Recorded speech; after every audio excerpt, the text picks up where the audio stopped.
The Baseball Together Network presents the Seattle Baseball Together podcast with your hosts, Blackjack Brad and Jewell Young. And now, Seattle Baseball Together. Welcome back to the Seattle Baseball Together podcast, baseball family. I am Brad, and as always, I'm joined by our guy, Jewell. Welcome, Jewell. How are you this evening? We are living large this evening. Living large, feeling riding good in the neighborhood. Playoff high. I've been saying it all month, or all season. Usually during the month, we say, "Oh, here's our therapy session. We are going to air our grievances." But Jewell, we're celebrating this month. We're having a party because the Mariners are back in the postseason. 21 years later, it's amazing. It's amazing. I'm so excited. Beautiful. It's crazy. It is crazy. It's absolutely crazy. And we're going to get to that more in just a little bit. Let's talk about September before we get too far into things here. September, the Mariners finished. Would you believe me, Jewell, if I told you that the Mariners finished the last month of the season 17-14? Yeah. That goes all of September and October. Sorry, 18-14 because today's win was not on the record there. It was rough. It was a rough September at patches. I mean, and we talked about it throughout the month that they were just playing to their competition. Mm-hmm. And they were. A lot of teams around baseball were, except if you were the Astros or the Dodgers or the Cardinals, teams that had to win to keep pace for home field advantage or something. The Yankees were still playing. But if you weren't one of those top 4 or 5 teams, then you were kind of just playing to your competition because you knew more or less that you were going to be there. Well, it seemed like the Guardians, Blue Jays, Rays, and not the Guardians. Not the Guardians, but the Rays, Blue Jays, Mariners, and Orioles. It seemed like nobody wanted that playoff spot. Wanted their playoff spots. No. All 4 teams were hovering at 6-4 the entire month. And to be completely honest with you, Jewell, seeing now that the Mariners were 18-14, that feels better than what I saw. Yeah, no, it was rough. And it was really nerve-wracking watching a lot of that. I don't want to go through each of the series because a lot of them were embarrassing. There was a whole 3-8 stretch there. Then that last game against Kansas City, that's when it changed. Let's leave it at that. That's when it changed. That's when Scott Service really flipped on the playoff switch and said, "Hey, let me show you guys how I'm going to manage in the playoffs. Let me show you guys how I win ball games. Because I'm going to win a ball game today. I'm going to win a ball game tomorrow. I'm going to make the moves early. I'm going to make them quick. I'm not going to let Wanker have bad defense in left field." He stopped kind of just letting things happen. He stopped playing the guys that just were supposed to be playing. He played the guys he put the most competitive team on the field. Yep. Starting that second to last game in Kansas City, he put the best team out there every single day that he could. With rest, of course, and injuries. The Gino injury hurt. The Julio injury hurt. The Julio injury. I feel like the Gino and Julio injury, the combo of having those guys out of the lineup, that was so bad. You really saw the role that both of those guys had in bringing energy and energizing that lineup because there was none. There was none. Zero energy. Nothing from Mitch. Nothing from Ty. Couldn't play baseball. Ty France is he looks lost at the plate. He still has to be hurt. I mean, despite today's walk-off was very encouraging right before the playoffs were tied. Yep. And then, he seems like he is hurt. He had a terrible September. We talk about September Jared Kelenic, September JK. Oh yeah. I want September Ty France to go away. I want August Ty France to come back. I wish he would have taken more time because we had Santana and we had Evan White, who was down in AAA, who could have came up. We had Toro, Demo. We have guys who could play first base. I don't know why Ty pushed himself back. I don't think that was a Service Dipoto thing. I'm pretty sure that was a Ty France and that they were trusting the player. Could have been. Isn't Evan White hurt? Didn't he hurt himself again? I think he got hurt again, but that's what at the time when Ty France was out, Evan White was getting healthy again, and he was available. Yeah, he was available. Yeah, but even then, though, you had Santana who was doing a great job. He's been a serviceable first baseman. He's been outstanding since he's come here since he got to Seattle. Every absolutely moment. outstanding. We have loved Santana. Yeah, been really happy about it. I would love to see him come around next year. I think there are a lot of players who would love to see him come back next year I think as that well. whole team would want him to come back next year. I don't think there's a single person in that clubhouse, on that roster, on that coaching staff that doesn't want Santana to come back, especially without a shift and a pitcher-friendly ballpark. Yep. He would be incredible. He's going to cost a bit more, but maybe payroll's not an issue. No, payroll's not an issue right now. Talked about that last month. So September was pretty brutal. There was a pretty bad stretch there, but they really pulled things around and finished the season. Took 3 out of 4 or 2 out of 3 from the Rangers, 2 out of 3 from Oakland, and then 3 out of 4 from the Tigers to finish the season. And Jewell, you were at the game on Friday, September the 30th, when none other than Cal Big Dumper Raleigh walked it off with a home run in the bottom of the 9th inning to clinch the playoff berth. Tell us about your experience, Jewell. So I'm sitting out in the left field bleachers. I have the baby carrier on. I have my almost 2-year-old in the baby carrier. She's passed out during the whole 9th inning. She's passed out, and I have my 5-year-old with me as well. So it's us 3 out the game. We're in the left field bleachers. We're watching. Okay, we hear who's coming up. Haniger. We're like, sweet. He's gonna end the effing drought. Because that's gosh, that's been his I would thing. have like. I texted my friend Jen. I was like, or it was either her or you. I can't remember. But I was like, if Haniger walks this off, this team is winning the World Series. I was like, they're a team of destiny. Absolutely. It was his moment, and he missed it. And then it was Santana. And then you look up, and you see that it's Terren's next. And you're like, okay. Oh, we're going to extra innings. It's going to be a late night. Again. But... And then I look down at the on deck circle. I see someone come out of the dugout. I'm like, that guy looks a lot bigger than Luis Torrens. And so I pull out my phone, I zoom it down all the way in, and I tap the guys in front of me that I've been talking to for a bit. And I'm like, guys, it's Big Dumper. Big Dumper's on deck. They're like, oh yeah, we know that Dumper anywhere. That's game right there. We all said that's the game right there. Nice. That's it. Full count, bottom of the 9th, 2 outs. Cal hits it deep to right field. The stadium goes, like the breath comes out of the stadium for a moment, just like in the movies. I kid you not. The breath is out of the stadium. Ball clears the fence. Everyone kind of looks around at each other for a second.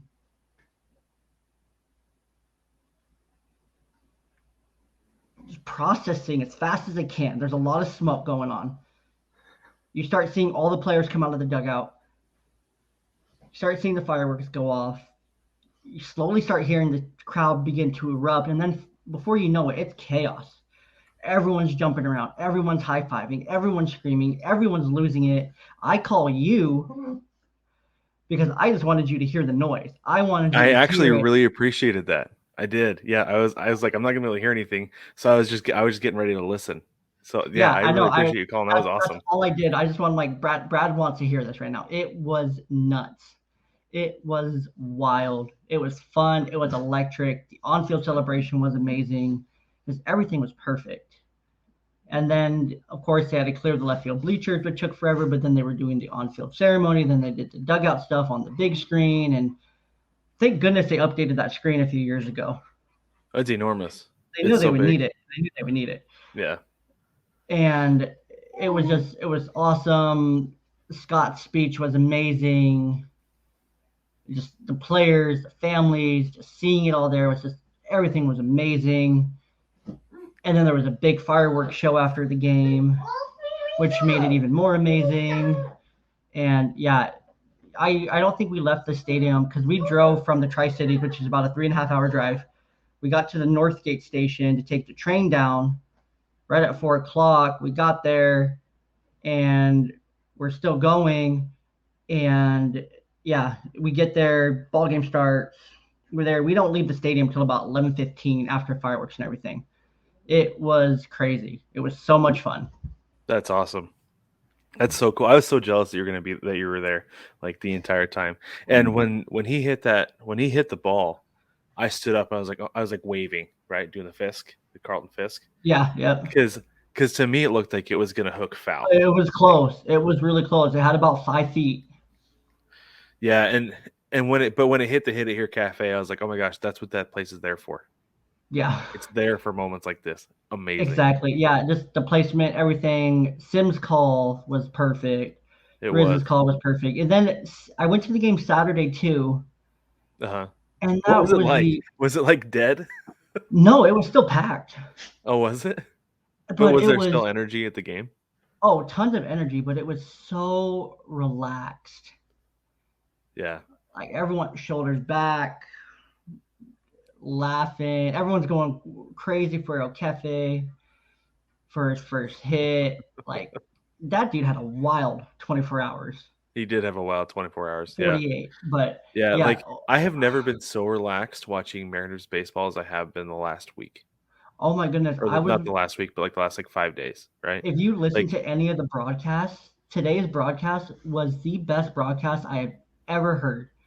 Oh yes, so chill. Riz and I don't remember who our play-by-play guy is, but they were Gary laughing. Hill? Yeah, Gary Hill. They're cracking jokes. They're coming up with absurd stats. They're making fun of each other. They're making fun of.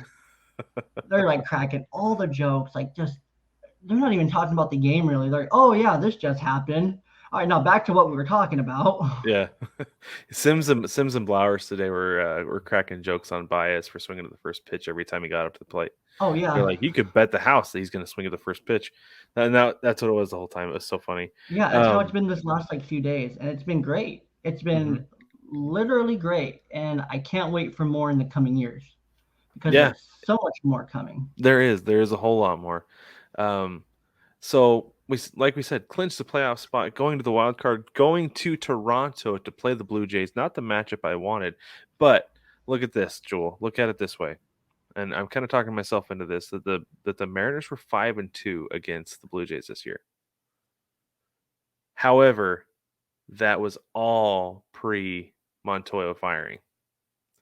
So obviously the clubhouse is back to the way it's supposed to be, but this new manager, this interim or whoever manager, is calling guys out, right? So like I don't know if that's like what they want, if they want somebody calling them out for like lack of hustle and stuff like that, because he straight up said that Vlad needs to run harder.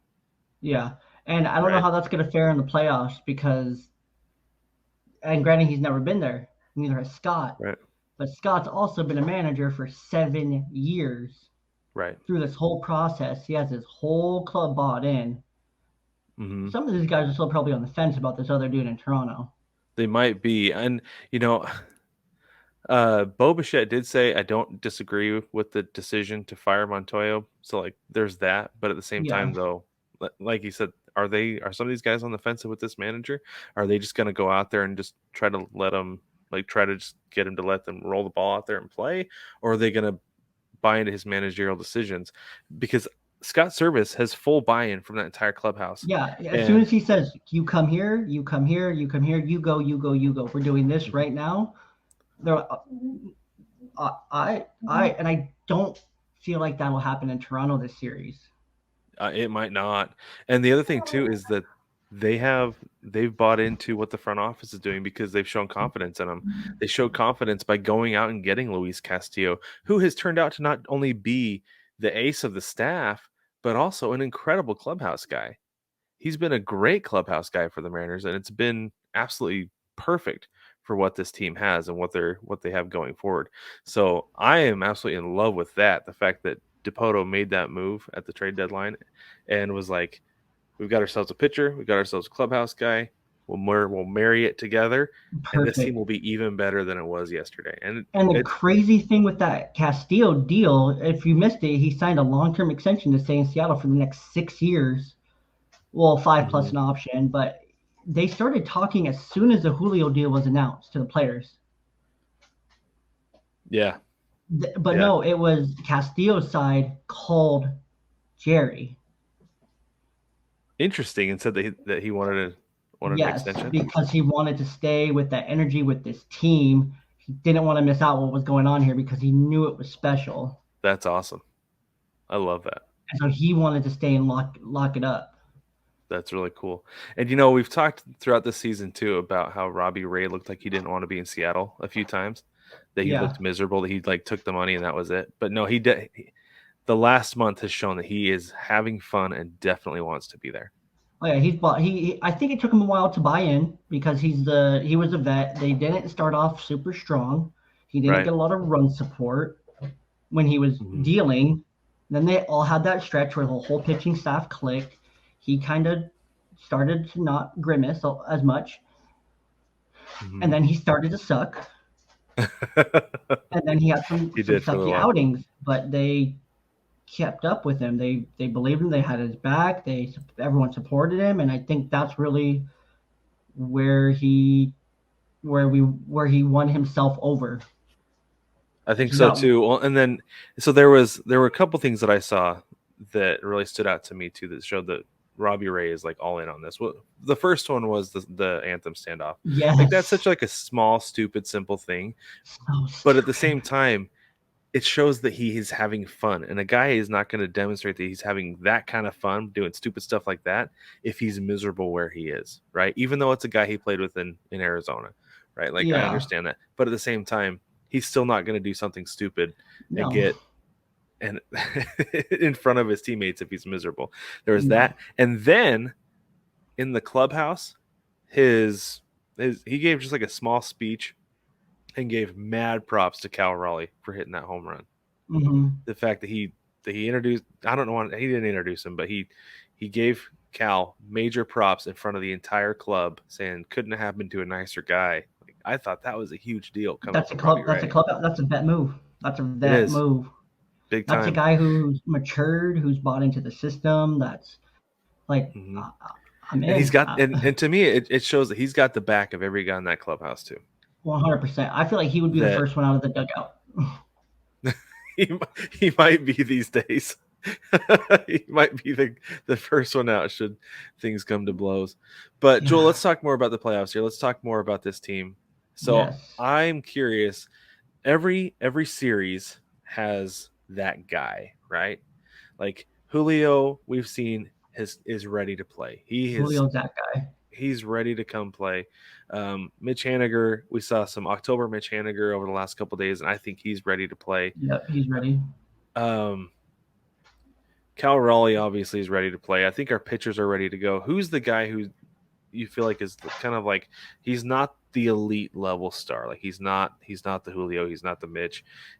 He's not even the Gino. Not even Gino. But the next level guy. Who do you think is going to be the guy who is going to step up and be the difference in this series against Toronto? Who do you have? Dang it. I was going to say Gino. Oh. Well, that's the thing, though. I say you can't say Gino just because we saw how much of an impact he has on the team by not being there. I know, and it's crazy that he was the contract that was thrown in with Jesse Winker. That nobody knew what he was going to be thrown in with Gino. Exactly, and no one knew he was going to be in spring training. No one knew the Gino we were getting. We were getting the 250 strikeouts, low batting average, and decent power. We had no clue the kind of clubhouse guy, energy, just difference he would make. But well, and early on too. Real quick, one last thing about Gino. Early on, I remember it was a spring training game. I think he struck out twice, and then he went deep. And it was Rick Riz said, and that's what you're going to get from Eugenio Suarez. He's going to strike out a lot, but he's also going to go deep for you periodically. It's okay, that's what they signed up for. No, they got a whole lot more than that out of him this season.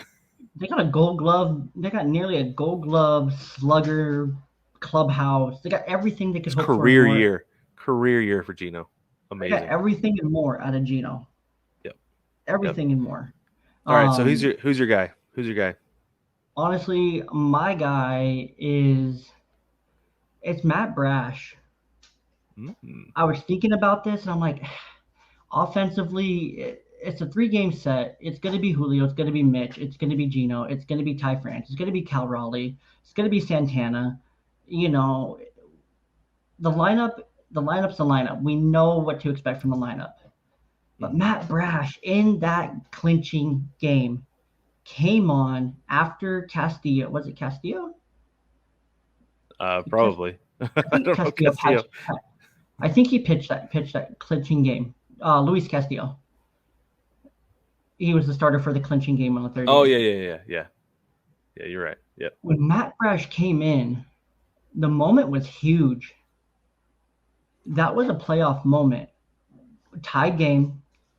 Got to give your guys a shot. You have the celebration. The Bomberos came out. He came out. He looked calm. He looked cool. He had the energy. He had the fire. He had the stuff. He had everything working for him. It's Matt Brash, because Matt Brash will come in and pitch the highest leverage. You don't get much more high leverage than that. That's the guy Service decided to go to a rookie converted reliever this season. Like, over Munoz, over Sewald, he went with Brash, and Brash owned it. That's my guy. I don't think Toronto can handle this Matt Brash. I will say something about Matt Brash. Is that guy seems, it doesn't matter if he is in a bases loaded jam with nobody out, or if he's out there with 2 outs and nobody on, he looks the same. Yeah, he's that consistent. Dude is cool. That guy's got ice in his veins, and I love it.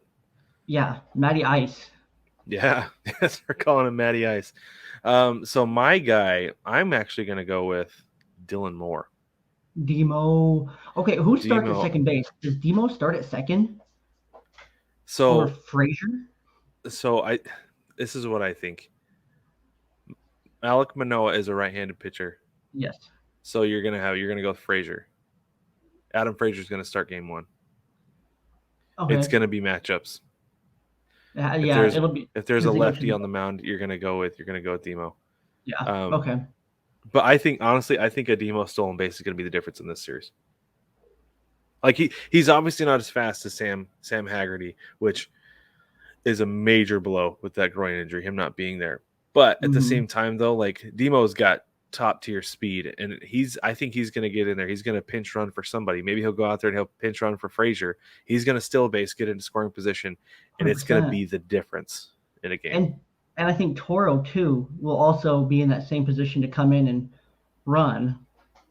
I don't know about run, but he might pinch hit for somebody. Like, he might pinch hit late in the game. Like, if JP Crawford continues to struggle the way that he has been, I would be surprised. Start shortstop.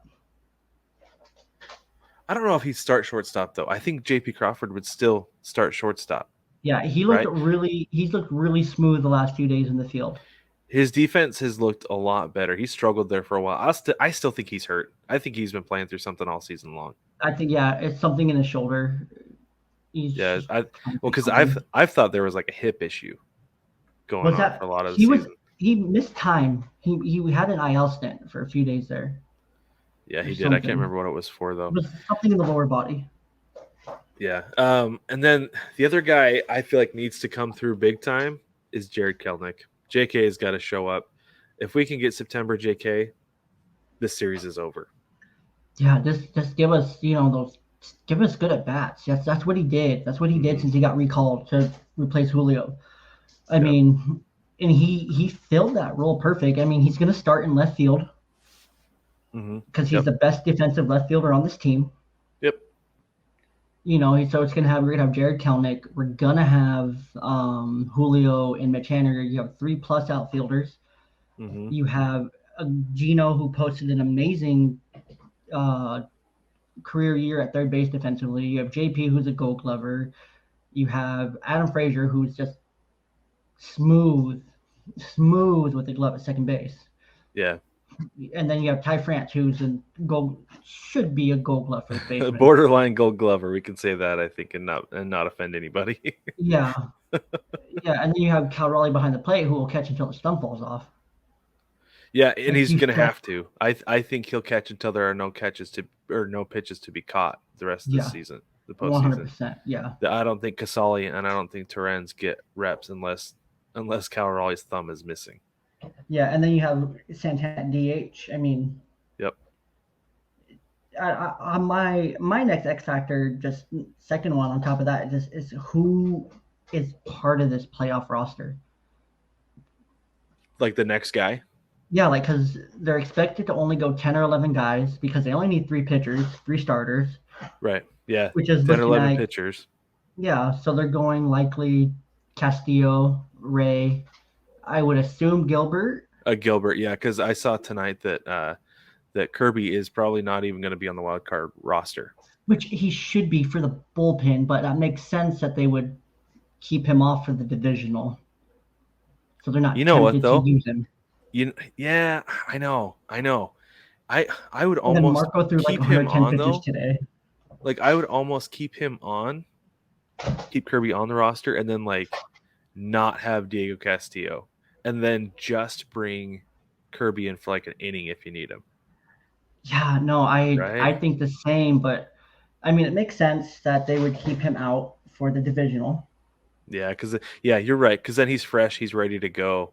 And then that's your game 1 starter for the divisional. Yeah. Yep. And then Marco would be game 2. Marco would maybe get a start. I feel like he would come back for the divisional. I think you would too. I think you go full 5 starters in the divisional, just because it's only 3 games for. I mean, here's the thing: if you win those first 2 games in Toronto, you don't need Marco to go in the division. No, I think you put him in the bullpen. Yeah, but he has to be there for the divisional. He has to be there. He'll be there, but I don't think you have him start. You don't need him to start. No, you bring him in like the 6th for a quick change of pace, lefty, and then you bring out Brash, Munoz, Sewald. Oh, filthy. Could you imagine go 5 innings of Luis Castillo, 2 innings of Marco Gonzalez, and then 3 innings of, or I guess that math is wrong, but 2 innings of Munoz and Brash. I mean, just like the steady climb there, like Castillo, Marco, Sewald. You got a valley. Munoz. That's what you got. A valley of velocity. Yeah, it's disgusting. But yeah, and then the bench. It's just the bench is. Ow, the bench has me so worried because I just don't know who the heck is going to be on that bench. I mean, we talked about a little bit today. Uh-huh. And then you sent me that tweet that Cade Marlowe, minor superstar from this year, who will probably get a shot next year to prove his worth. Where does he play? What position does he play? He plays all 3 spots in the outfield. Does he? Okay. Mm-hmm. Yeah, that's tough. Like, I mean, it's the same problem we talked about at the beginning of this year, though. But you know what, though? I wonder if they try to move Winker because of Marlowe. I mean, Jesse has a full year of team control. Mm-hmm. I mean, he's signed. He's relatively cheap. I believe it's only like $7 million. Yeah, it's a pretty team-friendly deal. I remember seeing it. Yeah, and you have to, but I mean, you're looking at Toro, Demo, Casali, Terens. I think Terens and Toro have earned their spots over the last week or so. Terens definitely has. That guy, this is the thing. This is my thing with Luis Terens over the last week, is his willingness to come in and be like, you just need me to go out there and throw pitches for an inning just so that we have a guy on the hill. I'll go do it. Yeah. And then, but then he goes out and he does well, right? Yeah. You want me to catch a game? Cool. You want me to hit a home run? Cool. You want me to play second base? I got you. I have a lot of respect for guys who are willing to be basically the sacrificial lamb as the position player throwing, because like I talked to somebody who was in the Mariners system for a couple of years, but he finished his career in the A's system. I cannot, off the top of my head, I can't remember his name, but he was telling me, I was like, when did you know it was time to hang him up? He goes, I pitched the 9th inning. He was a second baseman. He's like, I pitched the 9th inning of a game. I got off the field. I went, showered, called my wife, it's a baby, it's over, I'm coming home. And that was it. Yeah. Because he's like, if that's my role for you in the minor leagues, I have no role for you. It's time for me to hang it up. So for Luis Terens to come out and pitch and then still be like, yeah, you want me to hit tomorrow? You want me to play second base? I'll go play second base and I'll do it really well. He played a great second base today. He did play a great second base. He played a great second base today, which is really weird because there's a huge void at second base next year. Yeah, I don't know that he's necessarily good enough to be a long-term guy at second base. Not over Demo, not over Haggerty. Right, I do feel like he has trimmed up a little bit, though. He definitely has. Yeah, he's definitely lost some of that extra weight that he had. Yeah, because I understand you got to have a little bit of extra pudding as a catcher, but I think he lost it when he was in Tacoma because he was playing more in the field more. So that's good on him that he's able to adapt, and I think it helped his swing. I think it obviously helped his mobility because it's going to do that. But I Yeah. think that it was a really big thing for him to be just an all around better player to shed some of that weight and Yeah, and be a he little bit looks more fit and trim. he just looks so much better, just like swinging the bat, just he more competitive at bats. Yep. Like him and Yeah. Toro both have put together, and Kelenic even, they all put together much more competitive at bats. And Yep. I'm a big fan of those three right now on the bench. And then you have Taylor Trammell on the bench. But I mean, if you have 11 guys in your bullpen, that means you have 15 position players. You have your 9 starters and then 6 on the bench. That's only 4 between Toro, Demo, Terens, Taylor Trammell, Casali. There's one more spot. I think Marlowe's the guy. It's probably Marlowe. And if they go 10, then there's another spot. That's true. I mean, it almost begs the question: is it Kyle Lewis? I don't know. That's tough. Almost feels like it has to be. And this is the thing with Kyle Lewis is that like if you just need somebody to come out pinch hit in the 9th inning to get a double because there's a runner on second base or because there's Julio Rodriguez on first base needs to score, you bring in Kyle Lewis, right? That's the guy you would want. He can hit. He hit in Tacoma when he went back down, when he got sent down. He hit before he got hit in the head. He hit before he got his concussion. Yeah, and I think that concussion just lingered. I think it did too. Really threw him off. It happens. So I think you're right. I think Kyle Lewis is the last guy on this roster, and I think he comes in and gets one big hit. And redeems himself for DH duties next year. Could. Or redeems himself for some trade bait. Oh, I don't know. I'm not sure because that knee is still a question mark. I think it depends on how he runs after he hits the ball. Oh, don't take me back. You remember how he ran when he first came back and he hit those home runs before the concussion? When he rounded third on that first home run, I took a gasp because I was scared that he tore something. I know. Yeah, because he was trying so hard with Negron to do something cool, like a cool. Well, it was his normal thing. It wasn't anything out of the ordinary. It was his normal thing at third base when he hits a dinger. And it's funny that it was really funny that it looked that awkward because he was hitting home runs in Tacoma before he came up to Seattle. I know, but it looked so bad in Seattle. It did. It looked painful. It was bad. It really was painful for him. All right, Jewell, let's wrap things up here with our predictions. What do you think? 3-game series against the Blue Jays. No games in Seattle. All games are in Toronto. Back to back. Back to back to back. Friday, Saturday, Sunday. I think you have a great game 1. I think Manoah steps up and brings the energy, but I also think Castillo brings the energy. I think it's a chaos. I think chaos ball reigns supreme after 33 one-run wins last year, 34 one-run wins this year. Chaos ball reigns supreme. The Mariners win it in 3. Win it in 3. Okay. So, do the Mariners win game 1 or game 2? I don't want to make that prediction. You don't want to make that prediction. I think Chaos Ball reigns supreme, though. I mean, I think they can win it in 2. I think, honestly, Robbie Ray's pitch in that stadium. He knows how to pitch in that stadium. Yeah. You want to Cy Young pitching in that stadium. Exactly. So now he has that 2-seamer, too, on top of it. Yeah, he does. And the Blue Jays haven't seen that 2-seamer. Yeah. The Blue Jays have not seen this bullpen. Right. And like I said, the Mariners feast on weak bullpens, and the Blue Jays, that's been their Achilles heel the last 3 years. Yeah. So I honestly think I've got the Mariners in 2. I know it's a homer pick. I know that it's incredibly biased, but when it comes down to it, pitching wins in the postseason. And when you have a top 5 rotation, you have a top 5 bullpen. Mm-hmm. In the American League, when you have those on paper, a rotation that's better than Toronto's, when you have a bullpen that's better than Toronto's, when you have a defense that's better than Toronto, because they got some guys in the corner outfield that are not great. I mean, one of them gave us a home run last time we played. Right. Yeah. Like, Yeah. It's going to come down to pitching and defense, obviously, because it's the postseason. That's how it goes. But this powerhouse of an offense that the Blue Jays have can be shut down. I mean, but their powerhouse kind of stops and ends with Vlad and Bichette. Yeah. And Gurriel can hit the long ball. He can. So can Teo. Yeah. So can Springer. Springer can hit some dingers in the leadoff spot. The Springer dingers, yeah. That dude Springer drives me dingers crazy, in the leadoff, man. but I will say I do like him better in Toronto than I did in Houston, but that's just natural. Yeah, but, everyone's better when they leave Houston. That's true. Everyone. But no, I'm taking Seattle in 2.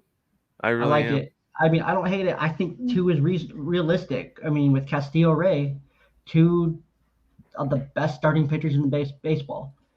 Because I don't know who the Blue Jays are going with for their second starter. I mean, if it's Manoah, then I don't even know who they would. Barrios? Oh, Barrios.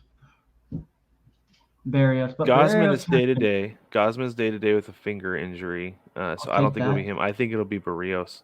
Yeah, it would have to be. You know who Barrios. I would love to see come in and pitch against the Mariners? Does he still have Romo? Yusei Kikuchi. Yeah. They don't have Romo anymore. I would love that. That'd be great.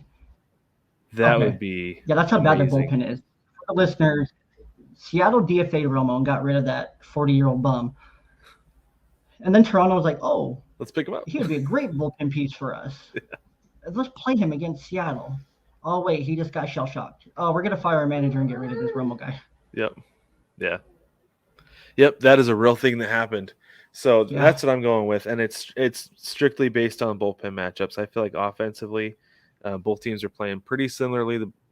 The Blue Jays obviously have been better offensively this year and in the last few months, but the Mariners have found their groove.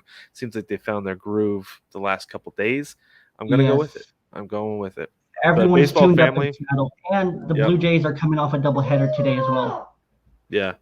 Yep. But baseball family, let us know what you think. Yes, Seattle baseball family specifically, let us know what you think about what's going on with the Mariners, how they will do in the postseason. Game starts tomorrow, or series starts tomorrow, Friday. For those of you listening on the first day, it's Thursday, October the 6th. We're recording on the 5th. If you don't know when the series starts or the dates and times, Friday, October the 7th at 1:07 Pacific time. And then Saturday, 1:07 Pacific time as well. Sunday time is I've got time TBD, but I believe that one's at about 11:15. I want to say that one's an 11:07 start. And then if you're in the Seattle area, they are hosting a viewing party at T-Mobile Park. $10 to get in. Yeah. Or go down to your local bar in the Seattle area. That's right. Stream it wherever you can get baseball. So, and all those games 1 and 2 will be on ESPN. Game 3, if necessary, will be on ABC. So, nationally broadcast games, you can get those if you have that channel or you know somebody who does. And of course, Rick, we have one of the best in the business, and Rick Riz and Dave Sims for broadcasting purposes. So, of course, listen to those guys too. I love Rick Riz. I love Rick Riz too. Did I tell you we met him in spring training this last year? Yeah, you did. Yeah. Yeah, it was awesome. He was really nice to Wilson. It was awesome. He signed the ball for him and everything. It was super cool. But baseball family, thank you again for joining us this month. Don't forget to hop on the shop, NINEPLUS, US.com, 9plusus.com. Spell it out. You can get yourself some Seattle baseball swag. The Seattle Baseball Together shirt. And we've got a Not Sexy shirt and a couple of things there as well for you. All Seattle Mariners inspired. Use code CPOD, SEAPOD at checkout to get 15% off your order. Jewell, tell them about the Ball Boy blog and your new podcast. Yes. So, of course, I'm Jewell. I have theballboyblog.com or ballboyblog.com that you can check out. There's still plenty of baseball content. Coming out a little bit slower as of recently, but, that's okay. That's life. But recently, my brother and I did launch a new podcast called the Young Dad Podcast, or Young Dad Pod, which you can find it on all social media, all platforms. It's just me and my brother talking about everything from relationships, something funny, something for parents, just a bunch of funny stuff. And Brad will actually be a guest here in the coming weeks. and we're real excited for that. He already said yes, but I haven't told him when he's going to come on yet. But he's going to come on as a guest and not a host for one of the very few times in his media career. And we're happy to have him. Maybe I can sweet talk Brig into it. And yeah, go Mariners. Nice. Go Mariners. Hey, it's playoff season. It is the postseason, and the Mariners are still playing baseball. Live it up, baseball family. Even if the Mariners get swept out in 2 games, we got in this year. I'm still calling my shot, Jewell. 2023, the Mariners are winning the World Series. I stand by it. Book it. I stand by it. Book it. The baseball family, thank you so much again for joining us. We will catch you after the Mariners are eliminated. Or when. If and when they get eliminated. We'll catch you after they're done playing baseball. Yes, when the season's over.